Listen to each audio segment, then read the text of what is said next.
You have tried every time management hack, early mornings, to-do list, Pomodoro, but you are still overwhelmed. That's because most productivity advice is actually working against you. The real trick, it's not about doing more, but doing less, the smart way. And once you start using this, it will feel like you're cheating time. Stick with me, because by the end of this video, you will have a system that makes productivity effortless.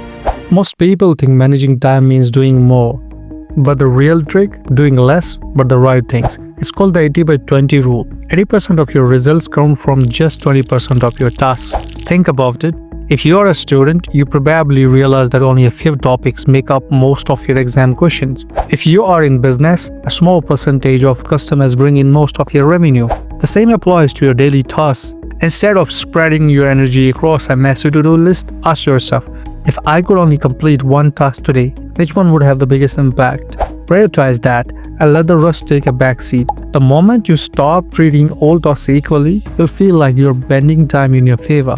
Ever feel mentally drained before you have even started working? That's because of decision fatigue. Your brain can only handle so many choices before it starts getting tired. The cheat code? Make fewer decisions. Think about Mark Zuckerberg or Steve Jobs. They wore the same outfit every day. Not because they didn't like fashion, but because they didn't want to waste brain power on deciding what to wear. You don't have to go that extreme, but try this. Plan your top 3 tasks the night before so you don't waste time in the morning deciding what to do. Eat the same breakfast every day so you don't overthink it. Set fixed workout days instead of debating every morning whether to exercise or not. The less you waste mental energy on small decisions, the more focus you will have for things that actually matter. Ever put off a task for days, then realize it only took 2 minutes when you finally did it? That's because small tasks feel bigger in our heads than they actually are. Here's the fix. If something takes less than 2 minutes, do it immediately. Think about checking an email, filing a document, or washing a dish. Individually, they seem like nothing, but when they pile up, they feel overwhelming. Instead of letting small tasks snowball, handle them the moment they appear. For example, got an email that needs a quick reply? Do it now instead of later.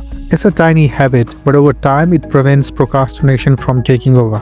Ever notice how meetings always take the full hour, even when they don't need to? That's called Parkinson's law. Work expands to fill the time you give it. The trick? Time blocking. Instead of saying I'll work on this day today, give yourself a specific time limit. I'll work on this from 10 a.m. to 10:45 a.m. No distractions. You'd be surprised how much faster you work when you put a time constraint on yourself. For example, if you normally take 3 hours to write a report, challenge yourself to finish it in 90 minutes. Set a 45-minute deep work session for a tough task. Then take a break. Instead of randomly answering emails all day, block out 20 minutes at a set time to handle them all at once. It's like setting a mini deadline for everything. And when you do that, your brain naturally works faster and more efficiently. Here's a final cheat that changes everything. Before starting any task, ask yourself, if I could only work 2 hours today, would I still do this? If the answer is no, it's probably not that important. We waste so much time on things that don't really matter just because they feel productive. But when you start filtering tasks like this, you only focus on what truly moves the needle. And that's when you start feeling like you have more time than ever. We don't realize how much time distractions also steal from us. If you struggle to stay focused, I made a video breaking down why it happens and how to fix it.